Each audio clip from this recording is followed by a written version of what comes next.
పుత్ర, నిన్ను ఉపేక్షించేంత సాహసం ఎవరికుంది చెప్పు. నిన్ను చూడగానే నా హృదయంలో సానుకూల శక్తులు మేల్కొన్నాయి.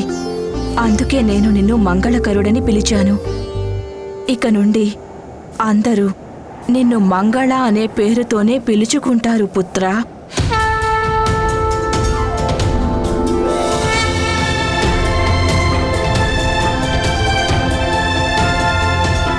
మా పుత్రుడు మంగళుడు తొలిసారిగా కైలాసానికి వచ్చాడు గనుక మనం తనకి స్వాగత సత్కారాలు చేయాల్సి ఉంటుంది.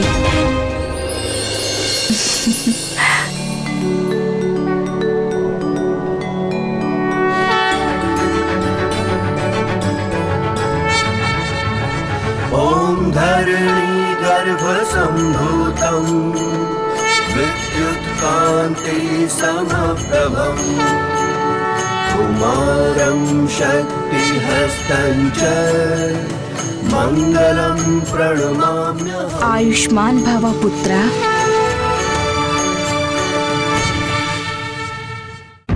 పుత్ర మంగళ, నాకు తెలుసు నీ మనసులో కలుగుతున్న సందేహం ఏమిటో.